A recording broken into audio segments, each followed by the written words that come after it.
Okay, so in this video I'm going to show you how to do a little simple upgrade. I'm going to add a USB electrical outlet to one of our outlets in the RV kitchen island here so we can charge our phones and tablets and all of our electronic devices. So stay tuned, hit that like and subscribe button.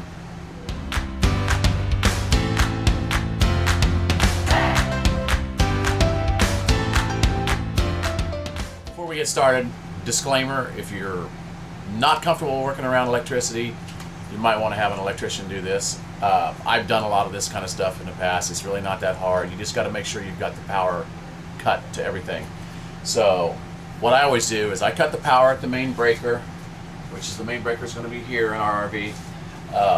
And then as just a safety precaution, I will plug something into the outlet I'm working on and make sure there's no power running to it. Last thing you want to do is get a rude awakening by getting shocked.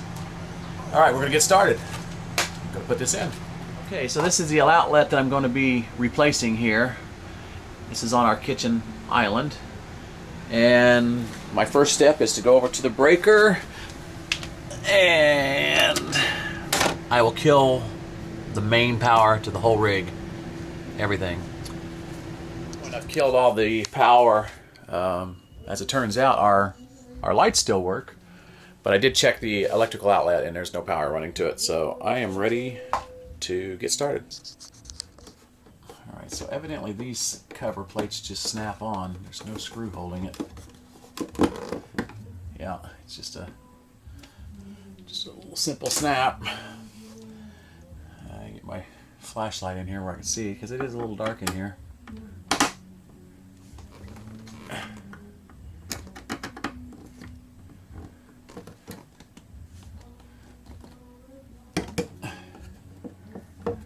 Wow, that's not even attached to anything. Alright, I'm just unscrewing this here. I'm not. Okay, so I see. They didn't even bother attaching the top one. Okay, so I got the old one out. It's not exactly wired the way a residential outlet is wired. So we'll see. We'll see what happens here. See, I mean, it's the same wiring. You got a neutral, a ground, and a hot lead.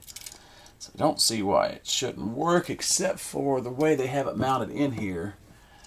It could be.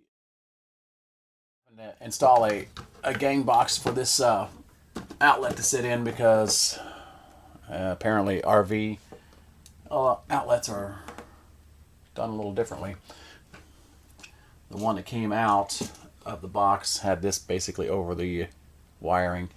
So I'm going to have to modify a little. I'm going to have to cut basically about 1/4 inch more width on this opening to install this box. All right.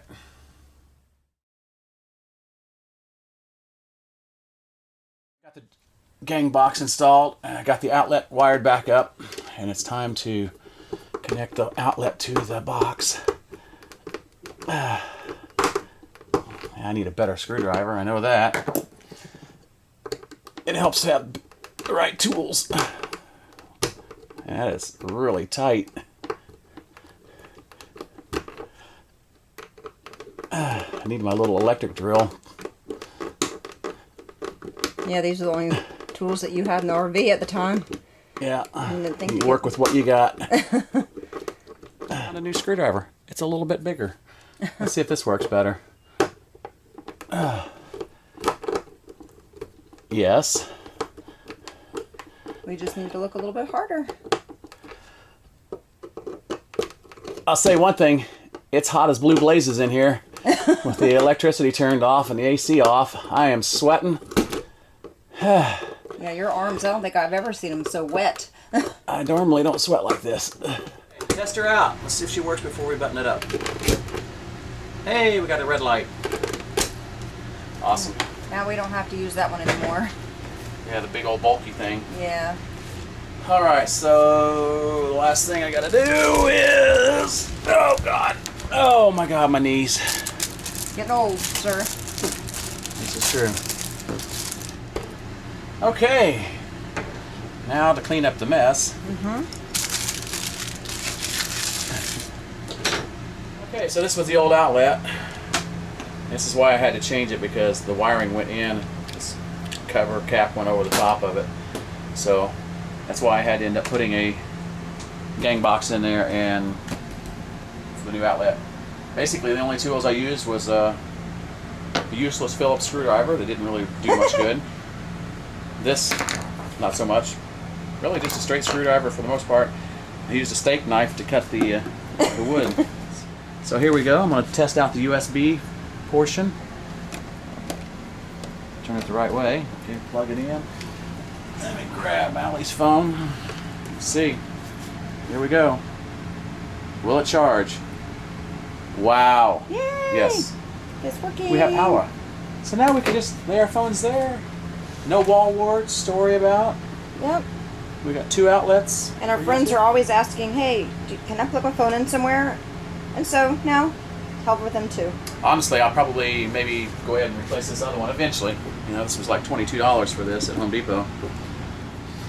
All right, so that was that. I hope that helps. Just remember, if you don't feel comfortable with electricity, you know, hire someone that is qualified. Other than that, just make sure you've killed your power before you do anything. Hit that like and subscribe button, leave me a comment, and I'll see you on the next how-to upgrade.